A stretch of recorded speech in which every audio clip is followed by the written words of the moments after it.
Hello, everyone. Thank you for joining today. We're going to focus today on the benefits of what you can gain from delaying your cloud migration until now. But before we get started, I wanted to give a little info about us. We are Tempo Software. We're one of the largest Atlassian marketplace apps, and we help teams collaborate, plan, and schedule resources, manage budgets, and track time directly from their daily workflow. ISOS Technology is a consulting services provider and an Atlassian Platinum Solutions partner with ITSM, Cloud, and Agile at Scale specializations. So yes, we are recording. We will be sharing the slides and the recording following the live webinar.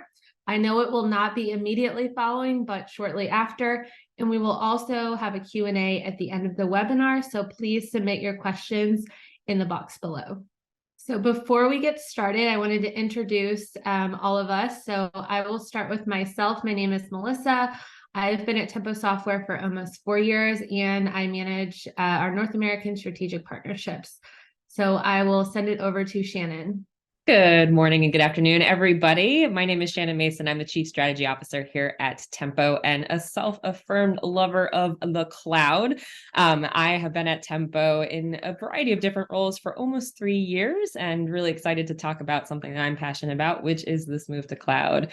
And I'll hand it over to Dan. Hi, everyone. I'm Dan Wilson, head of practice here at ISOS Technology. I've been working with Atlassian tools for about 6 years now and loved it so much I came and joined ISOS Tech about 4 years ago and have learned migrations and all these wonderful things we were able to help others with. Been primarily focused on migrations for the last 3 years, and it's a fun journey.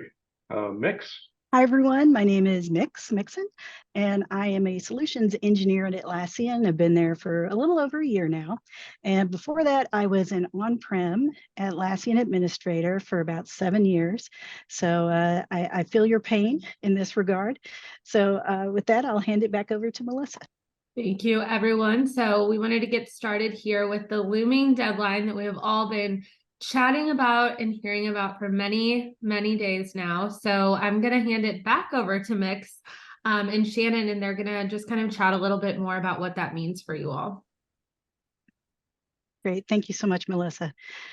So I guess everyone knows February 15th, 2024 is the date, and that is less than 100 days now.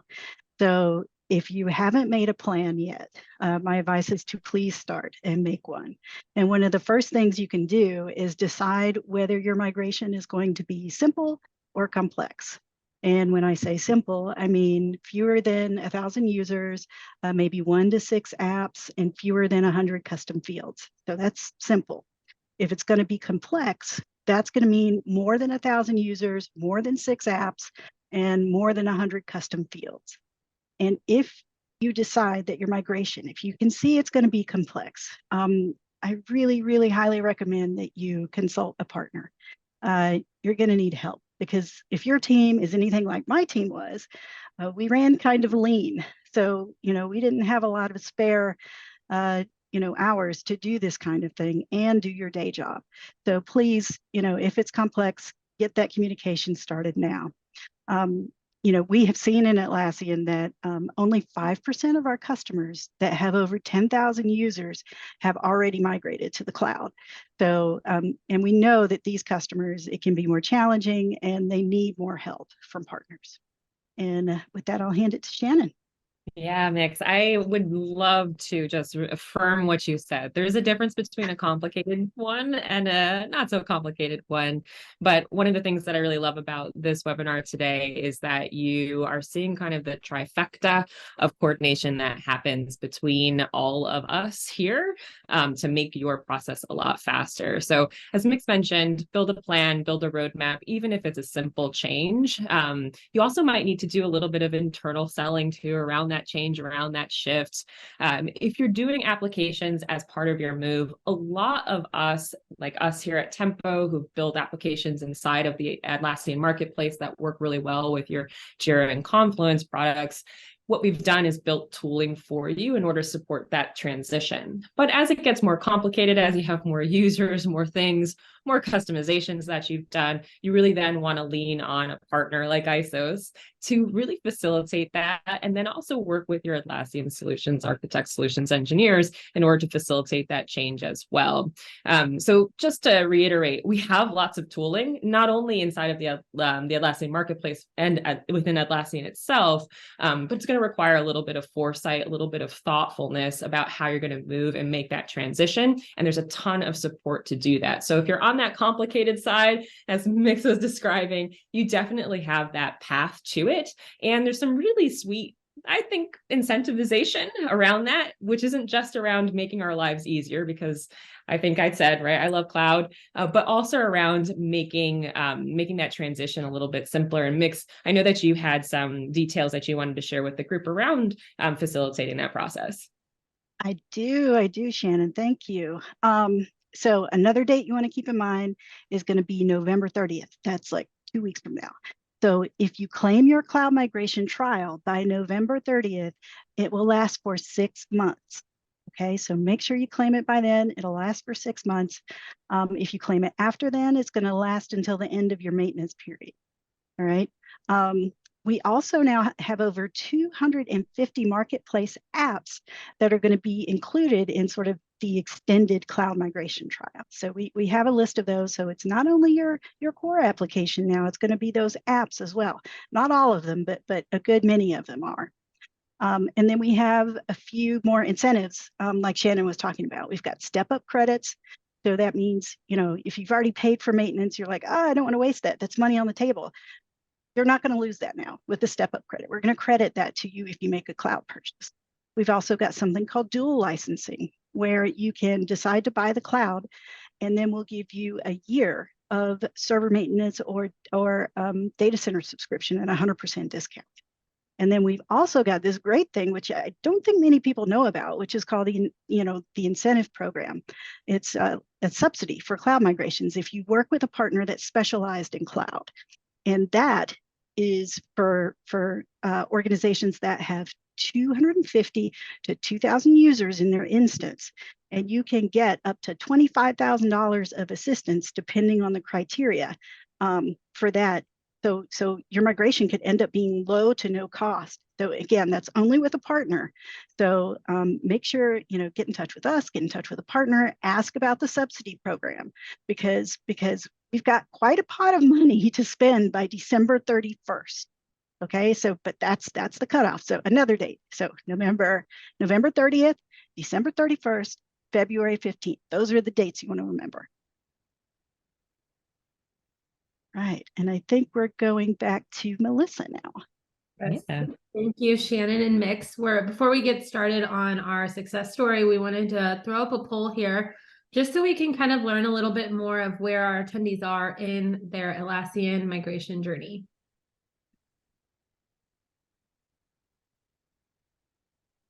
This is always so exciting. It's like waiting for like Christmas morning information to come in. Mix, thanks for sharing all the details around those dates. I mean, in order to make that migration really smooth and possible, and to be able to get some money back from doing that process by working with a partner like ISOs, obviously, that's one of those things that I'd love to see. Yeah. It makes everything go a lot smoother. I was talking to, our internal teams, and he told me how much money, I can't say how much money we have left in that support program, but, he told me how much, and I'm like, oh my gosh, we got to get that out there, because that'd be just a shame, if we didn't take advantage of that. So, yeah. So I think we are finished with the poll here. Looks like it's pretty much even for the most part for all of these. So yeah, pretty even. Interesting. All right, so now we are going to move over. We're going to talk about a success story we have with Jostens, and this is going to be one of those complex migrations at a larger scale, like Mix and Shannon were talking about. So I'm going to hand it to you. Oh, sorry. Yeah, so the Jostens migration was a project I got the opportunity to work and lead on. It was definitely one of the more complex ones we had done to that point. This has been about 18 months ago now that we've completed it. And it was a mix of Jira software on-prem and Confluence on-prem. And then they had a third-party software called Sharewell, where they were doing all their service management. And so their goal was to transform their entire organization. They had many teams that were working in different ways, using different workflows, different methodologies with their process, and they wanted to get an alignment. So it was a digital transformation as well as moving to the cloud for them. And so as we went through this migration, we were applying a lot of rework to their workflows, and we were also transforming them from a third-party system into JSM. We were able to do a ground to cloud. Well, it was a multi-phase approach. We did ground to cloud migrations for Jira Software and Confluence first. Those went off fairly smoothly. After we got those in play, we started applying their new workflows, their new schemes, and getting those teams settled in. While that settling was happening, and lots of communication had to happen with their teams to make sure everyone was comfortable with it, we began digging into Sharewell and understanding what it is that they were tracking, how they were using it. This was really being used as an internal change control system. And so we rebuilt JSM to bring in the pieces that worked well for them in Sharewell, and took away the things that were really bottlenecks, helped iron out those bottlenecks. And then because it was from a third-party solution, we're not able to use the tooling that Atlassian provides, but here at ISOS, we've developed some internal tooling that allowed us to take that data and push it into JSM, hitting the fields as specified by Jostens. It was a really excellent way to help them transform from a on-prem heavy overhead infrastructure placement into the cloud where they don't have that piece. Several other things were also laid into this project. As they moved in, they began using advanced roadmaps, and they also began using Tempo. And so we worked with the Tempo team to get their time cards moved up and configured as they needed. And as they began working through this, they found that they needed additional support because they had reporting. Financial reports had to go out on a regular basis. And we went back to Tempo and had to go through the APIs. And so Tempo is one of the more developed applications out there. We were able to use their API interface and ultimately pull out the data the client needed and dump it into an Excel sheet for their more advanced financial needs. So if you have a problem, we'll work through it with you. We're looking to use our partnerships with app vendors like Tempo and others that you might have in mind. And the tooling that's coming from Atlassian is also helping us make these migrations a lot easier as we move forward. Dan, I have a question for you on Justin specifically. So you mentioned it was complicated or Yes. complex, might be the better word, right? One of the things that that I think we see a little bit is that this move from server to cloud usually does instigate a little bit of transformation conversation. How often are you seeing that when you're doing these migrations? It has become more and more common. We just completed another transformation migration with another client that they were literally changing it as we were transforming this data in flight. So we weren't able to use Atlassian's tooling, but we used our software again that allowed us to remap the fields, remap the schemes, and move this data from the starting point up to the target. It does add some overhead. We typically prefer to go like for like, and we like to ask clients to consider your data ahead of time. Are there pieces you don't need that doesn't need to move up, and we can leave those behind? Or if there's changes that you do intend to do, we prefer to do them on the other side so that we're able to validate that the data has completely moved and the workflows and everything are still in place. With the transformations, that does take extra testing just to validate everything's good.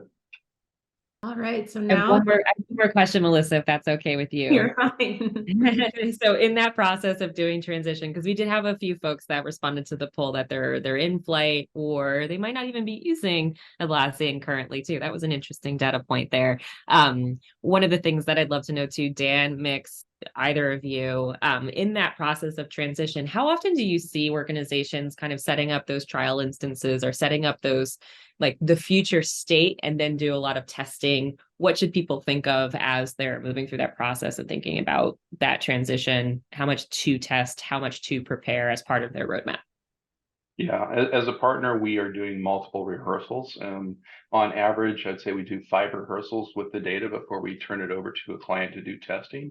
We do recommend that they bring in their power users and have at least one testing session. If it's a larger data set, quite often we'll do a second. And then we have a validation before we get to the cutover weekend.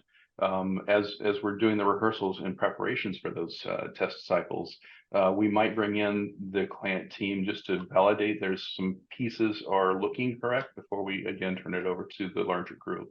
But for ISOs to run it, we typically want to get those 5 rehearsals in, find all the issues that might occur, and we also rely on Atlassian quite a bit. So Mix would be somebody we'd go back and say, hey, we need some engineering here. What's going on? We can't see everything. I don't know, Mix, can you kind of give some light from your perspective there? Sure. So, typically we have our customers at least upgrade to premium when they're doing this, so that they have the benefit of a sandbox. And so they can test to the sandbox. And sometimes, like if they don't have a partner and they test to the sandbox and they're like, okay, maybe I need some help.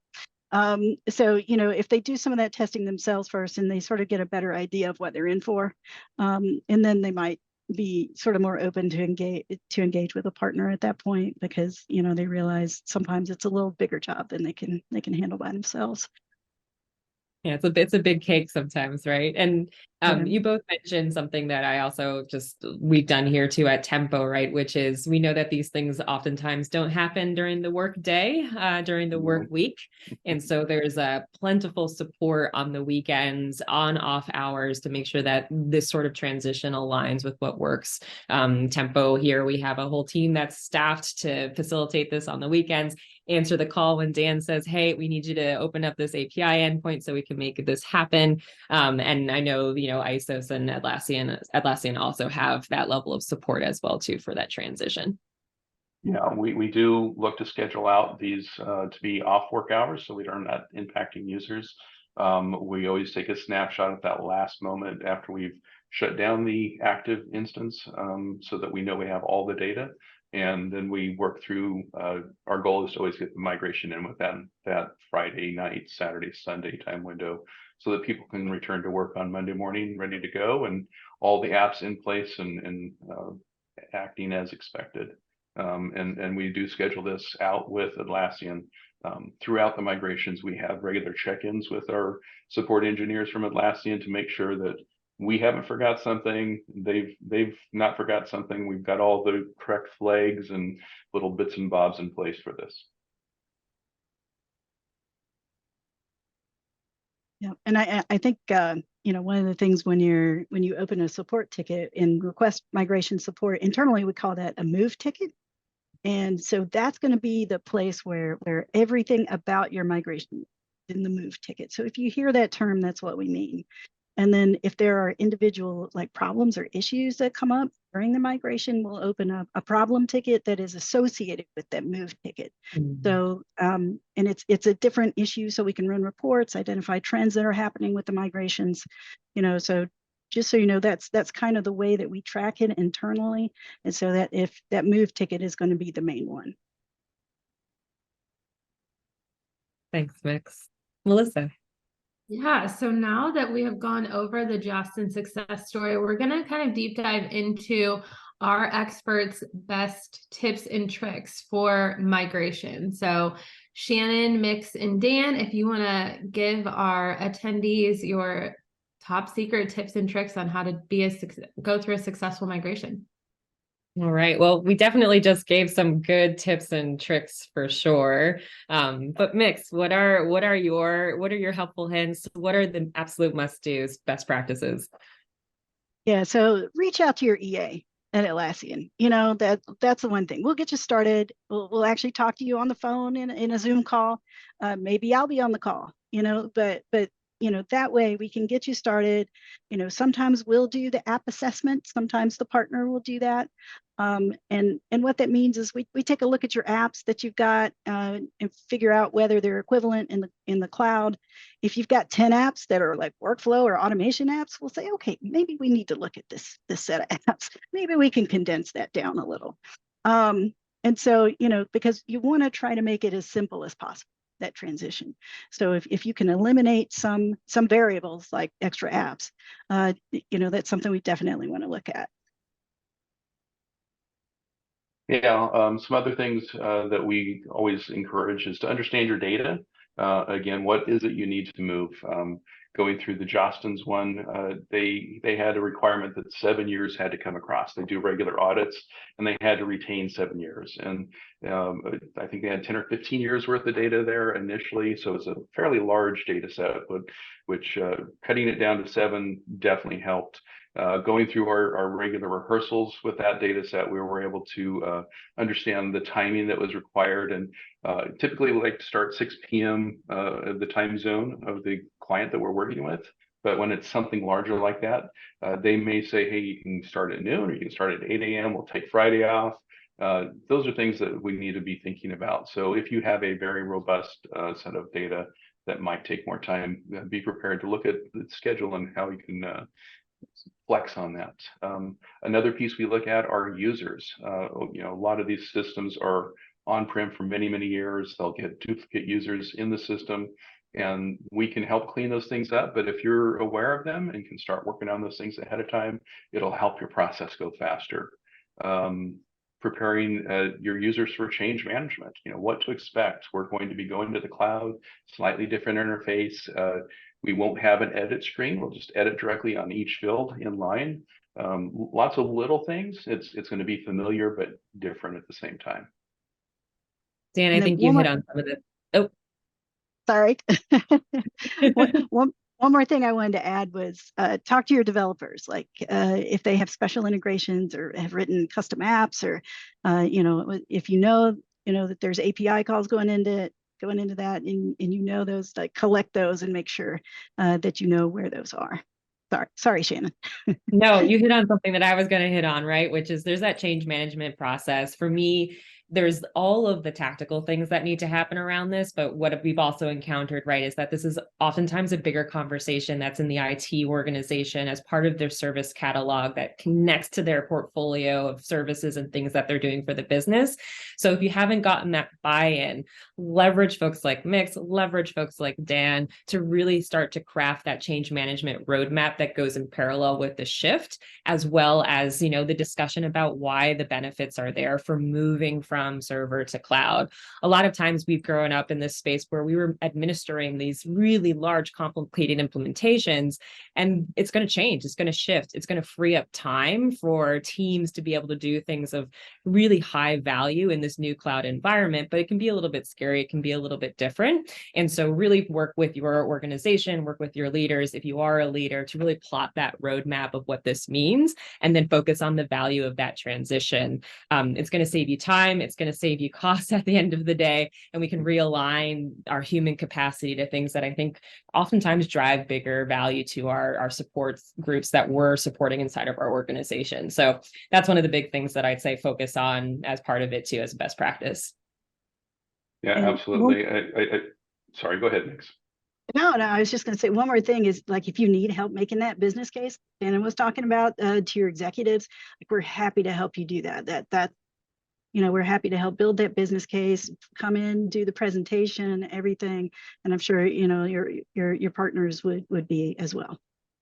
Yeah, I was going to comment along the same lines. Just the level of infrastructure support that goes into running an on-prem Jira or Confluence instance, having that go away is going to help everyone out in the end. You can focus more on the tool and how it's being configured and used with the teams, instead of making sure that the hardware behind it is secure and running and still viable for the future, and not worrying about hardware management.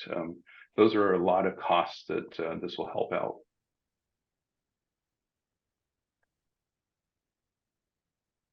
Cool. So before we continue, we have another poll that We were going to pop up on the screen here because we just want to learn kind of what are some challenges that you all have seen when moving to the cloud.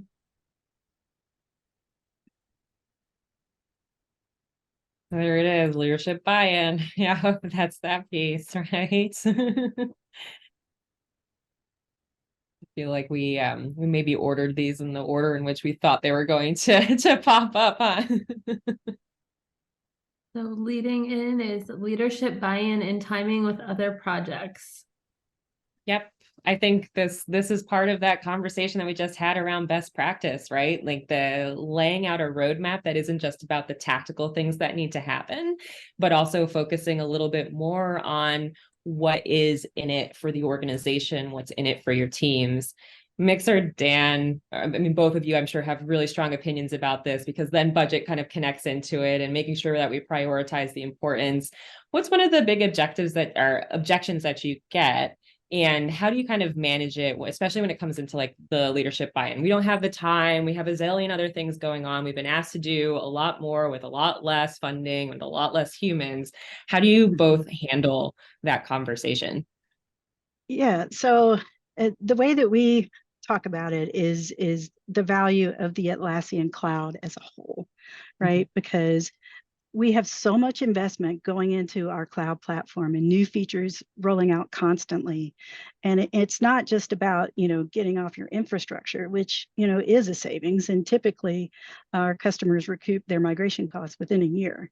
But it's also about making your teams more efficient as a whole, because we're keeping them where they work. We're reducing context switching because of the features that we're constantly developing and the integration, so it's very tight integration between the different core products.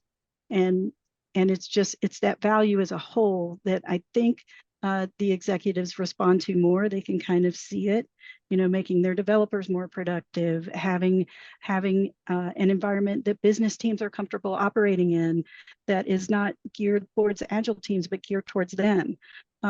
Those kinds of things is what really the executives tend to respond to. Dan, a little bit of a different version of that question for you. How do I convince my leadership team to make sure that we're working with a partner on this process? Yeah, as Mix had mentioned earlier, she's been with companies that have come in and say, hey, we're going to just do this migration on our own.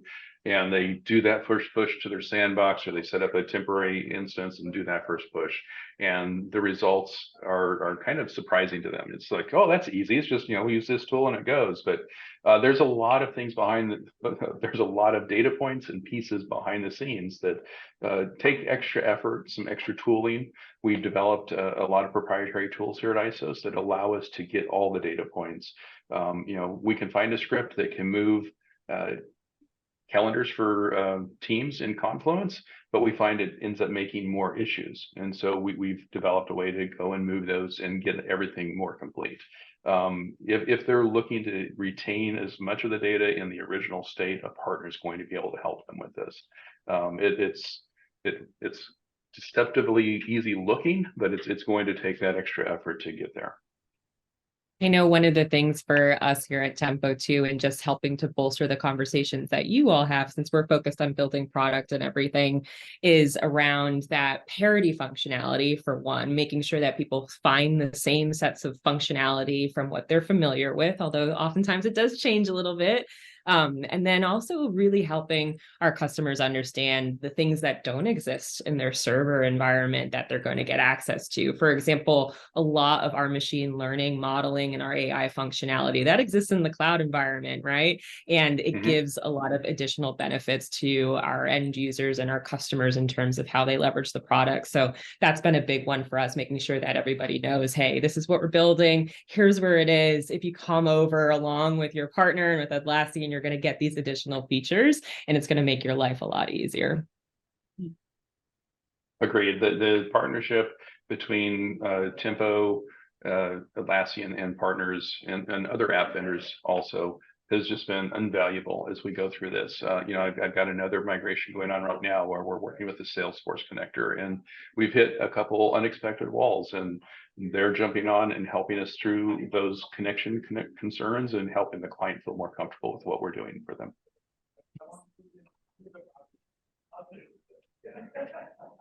Awesome. So moving on, I know they've kind of hit on their tips and tricks for migration. So now we want to just kind of hone in on the tools that are then available to you all to help continue that migration path and have it be a successful one for you and your team. So I will hand it back over to Mix, Shannon, and Dan. So I think, to get you started off, if you go to Atlassian.com/migration, that's a great starting point. As I said before, go through that, go through the phases. There's a migration toolkit you can download, and you can select whether you think it's complex or if it's under 1,000 users or over, and then you can download that file. And within that, there is something called a runbook template, and so you can see all the individual steps that you're going to need to go through to not only prepare, but do the actual migration and then test afterwards. And then you can sort of get a better idea. Can I handle this? Can I handle this by myself? And so that's one really great place to start. I think for us, as I mentioned earlier, we've been building tooling to help folks move and facilitate that migration path. And then with our partnership with our partners to facilitate any sort of specialization or changes. But what we really want to do, as Mix mentioned, right, there's a lot that's been built to help facilitate this process. And then the beauty of partners is that they can add on top of it, make it seamless, make it perfect in terms of your data and making sure that transitions effectively. And so we've done a lot of work now since it's been, 4 years since we knew that this was coming. We've done a lot of work, a lot of improvements, a lot of modifications to our tooling in order to make these migrations possible. Yeah, and not that people are tools, but I want to call out that your power users are your friends, and you need to be sure they are involved.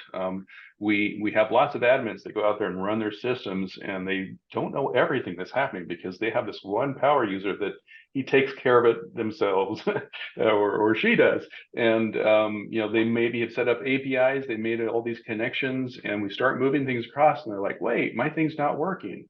And as we dig in, it's like, oh yeah, we had this API we set up 7 years ago that we forgot to tell you about, but we've been taking care of it.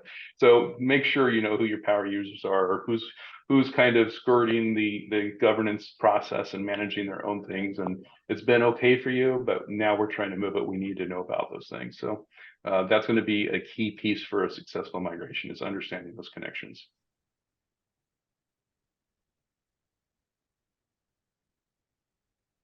Cool. So moving on to our lightning round. So what are some things that you can do today to start the cloud migration process? Everything we just mentioned, but the first piece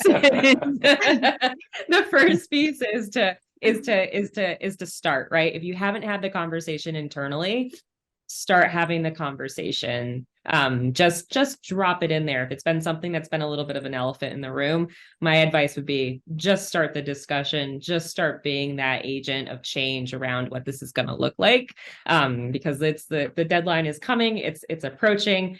We can see it, we know it's there. So if you haven't had that discussion, my first point would be start having that discussion. Mix, Dan, I'm sure you both have a lot of additional guidance that you would say in terms of just what do we do? Yeah, that plan is very key. Understanding your data is very key. But we'll have those key dates that are coming up that Mix mentioned at the beginning. If you go to isostech.com/server-in-of-life, you'll find those dates listed out for you and the benefits of getting in. Up to $25,000 in subsidies are out there. You might qualify for some of that. And as Mix alluded to, there's a large amount of money out there that you might as well put it to work for you instead of letting somebody else have it, right?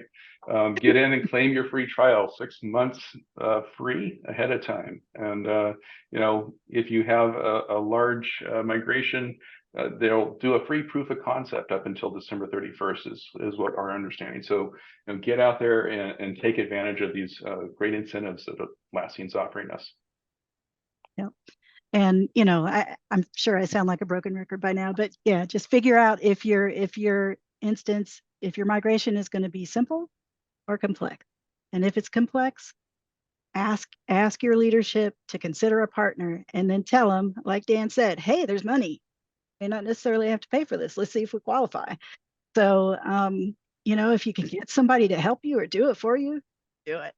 Yeah, and I guess that's my main. And call us at Atlassian so we can get on the phone and talk to you, engage your EA, because we can also help monitor the process. We can check in, so add us to those tickets, and so that we can keep an eye on what's going on. So we'd love to talk to you.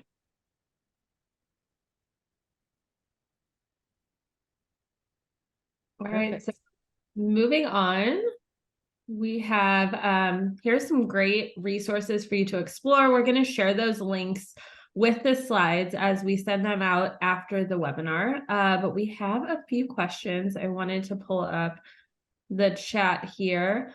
So this would be a good one for Dan, well, and Shannon as well. So would you still recommend using a partner if we already have an internal team of Jira administrators? So I think Dan kind of hit on that a little bit, but just so we can pop back over to that question. Yeah, I would recommend using a partner. We're doing multiple migrations a month with different clients, and we have a whole team here. We like to say at ISOs, you're not just hiring a team, but you're hiring our company. So if there's a new situation or a new use case that maybe your specific team hasn't dealt with in the past, somebody in our company has, and we share that documentation and knowledge across the company. And other partners, I'm sure, do the same thing, but I can only speak for ISOs. We here at ISOs are making sure that we are aware of what's going on and helping each other make successful migrations happen. Yeah, I'd echo what Dan said, right? The amount of just volume of work that the ISOs team has done in terms of seeing all sorts of weird, different, strange things pop up. Their feedback actually has helped us build better migration tooling because they see everything. They see so many different models. And so there's a huge benefit in bringing in a partner. The other thing that's a benefit bringing the partner is also, I sometimes call it like the Siegel consultative thing, right? That happens. Sometimes you might be advocating for something inside of the organization, but you're a known quantity. You're inside of the organization. So people might be like, yeah. We hear you, we understand. But you pull in somebody who's outside who said, this person's exactly right. I've seen some ish. This is what goes down. And all of a sudden you get a little bit more of that, that external neutral party boost that can really help move things forward and move things along and rally an internal organizational team to help make things happen. So those are a couple of the things that I'd say that are really helpful, especially with the complex change where you're trying to manage lots of different issues. There's a question in here around like different types of hierarchy styles, different ways that teams are working. And then in that process, because a lot of times it's also part of a more transformational conversation about how an organization is leveraging the Atlassian stack, how they're actually thinking and structuring things. You're working with someone like Dan, they can make recommendations about other products like Structure that can help do things like manage different types of work types and models and things like that as you're going through that process. So I'd say the benefit there is you get the whole house of knowledge that comes with ISOs. And then the other piece too is that, I think Dan, Mix, you guys probably have each other's phone numbers, right? So it's one of those things where, you can call somebody, they have that ability to just make a phone call. Yeah, we do have connections into Atlassian, our Slack. We have a Slack channel with Atlassian and Connect. I don't think Mix is in our channel, unfortunately, but we do have lots of mixes. Well, add me. I'm happy to do it. So yes, we are closely connected with our partners and Atlassian as well. And Awesome. Sorry, go ahead, Melissa. Oh, go ahead, Mix. I was just going to say, I did answer a question in the chat about the dates, just repeating the dates that I had said earlier. So again, November 30th is the last day to get your 6-month free cloud migration trial. So if you do it after that, it's only going to correspond to the end of your server maintenance or data center subscription. December 31st is the last day to qualify for the subsidy program. So if you've got users, 250 to 2,000, you could get up to $25,000 in migration assistance through a partner that is specialized in cloud. So there's that. And then again, the third date, February 15th, 2024 is the end of life for server. So that means no more patches, no more updates, no more support. That is the end. So those are the 3 dates that I mentioned. So to follow up on that answer, Mix, what happens if this attendee does nothing and stays on server? So server it's a perpetual license, so it's not going to stop working. But you are at risk, especially if you're not behind the firewall, because if there's some sort of exploit, some sort of CVE that comes out, we're not gonna issue a patch for it.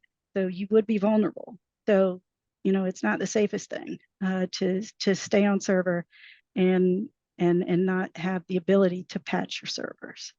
So there's that. Also, you're going to miss out on all the new features that we're rolling out. And all the efficiencies that come with that.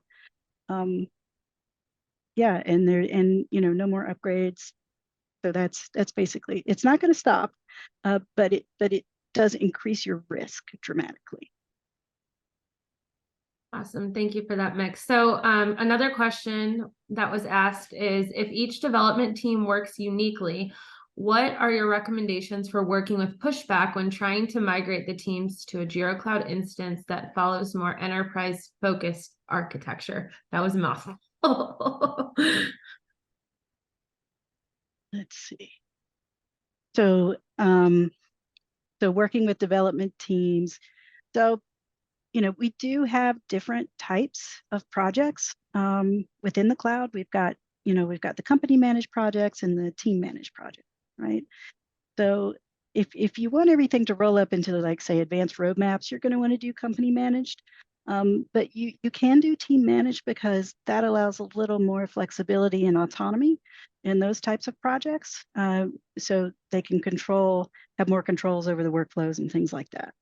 So, there are some options there. Typically when I was on an admin, we had buckets of these types of projects, maybe 3 or 4 large buckets, and then we would set a configuration that met most of the needs for those 3 or 4 large buckets. And so there was usually compromised communication involved about which custom fields and statuses and all that. So, yeah. Yeah, and more on that question, we've seen this before. There's teams that do push back and say, hey, the way I'm working works for me. Why are you making me change? And, we recommend doing a comparison and how big is this change really? A lot of teams get into semantics, to do or next up. Naming conventions really get in the way sometimes, and it's just working through with your product teams, making sure, or development teams, making sure that they understand it's not the end of the world. We might have to change a word here. We might be able to put in an extra step that only your team uses. But the more you can align your company, the smoother things are going to run. The easier you'll be able to pass around that work and synchronize with another team should you have dependencies. When everyone's working in their own way, it tends to slow things down, create some of those bottlenecks that we're all trying to get rid of every day. Awesome. Dan, next question is going to be for you. It's a multi-step question. So I'll start with the first few here. So this is regarding Jostens. So they're wondering how many users and how long was the migration when it started? And then how many issues? And did you move all at the same time? I honestly don't remember the numbers, so I apologize for that. It's been a while since we've done it. It was definitely over 2,000 users. We started in June and completed the migration in April, I believe. It was a phased approach. where we did all the Jira software projects and Confluence migrations. We started those and completed that before Christmas. And then we picked up and did a lot of configuration and transformation for those teams over the Christmas holiday and into the new year. Took a bit of a pause, making sure that they were solid and all the questions and concerns answered. And then as those final things were being laid out, we started the second phase where it was the Cherwell migration. We were moving all of their tickets from Cherwell, transforming them into JSM. And that was the more complex piece. But typically we try to pull everything on a migration into a single weekend. It's the cleanest, but we have done multiple migrations, multiple phases. We just wrapped up one that ended up being 4 phases for 500,000 issues. And so that number's fresh in my head. Sorry, I didn't have the exact number for Johnson's. Perfect. Thanks, Dan. So our final question is, I'm in the cloud now, what do we do? Well, sorry, go ahead, Mix. No, go ahead. Well, I was just going to say, just like in the Jostens instance, start taking advantage of the tools that the cloud's brought to you. You got advanced roadmaps. You have team is a new concept there. You can start creating a team and pulling all the people together to communicate, see what everyone's working on. There's always a new product that I'm sure Mix can speak to more eloquently that Atlassian's rolling out. There's Atlas and other things that are going to be available for you guys to use. Yep. And in addition to that, take advantage of Atlassian University. There's a list of free courses that I'm going to pop in the chat here in just a second. And there's also, I've got a community post about a list of courses for $39. So, you've got some no or low investment options for training available to you. And then also we have, in-app help also in the cloud, which is nice, which is, something that wasn't there on the on-prem. It basically, here's a tour. It guides you through how to do certain things, and if you get tired of it, just dismiss it. But that's a nice thing. If you've gone to a feature for the first time, usually there's help there right in the, in the product to help you. Yeah, Mix, Dan, I think you both really describe I'm in the cloud now. What? It's like now a lot. There's so much that you now have access to. And I know just from talking with other application partners, with other folks in Atlassian from a product dev standpoint, there's so much focus, so much investment that's going on there. You've got the ability to leverage a lot of awesome automation. You've got the ability to leverage Atlassian intelligence, the AI functionality to really facilitate some things. So you have access to functionality that you just wouldn't have access to before. And those things that are being built, I know, especially here at Tempo, they're being built to both scale, to be secure, to be sometimes even local from a data residency standpoint. We've got all that validation. We're doing all of that work for you. We're carrying the bulk of the effort of containing the architecture, the infrastructure that you're sitting on. And that really frees you up to do innovative, cool work rather than, hey, I got to make sure that I keep this system up and running. And so there's all the feature stuff, but for me, it's kind of like if we lift up the hood, what's under there, it's that ability to really free up our teams to do cool things that actually push us forward, push us towards our strategic objectives as organizations.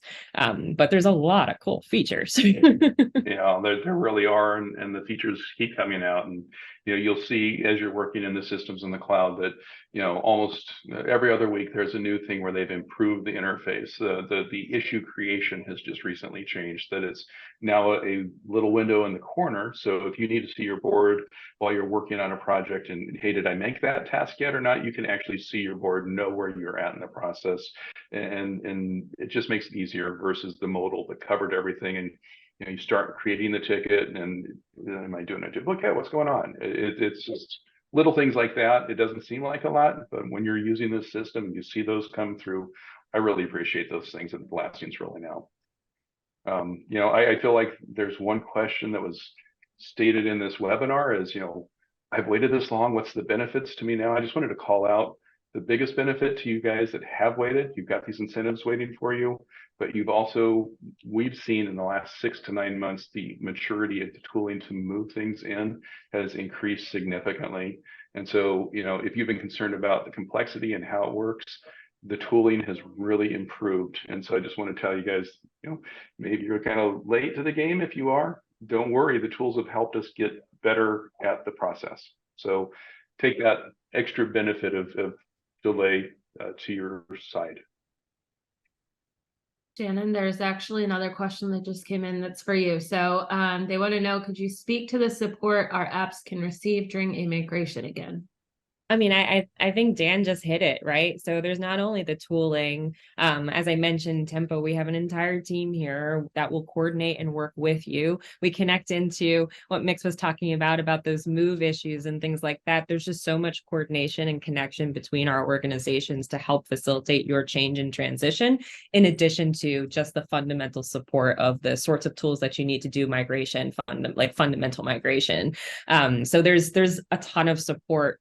It starts fundamentally at that tooling level, right? Can we get this information moving in a simple migration? Or if it's a complex migration, we might need to add a little bit more jazz to what we're doing.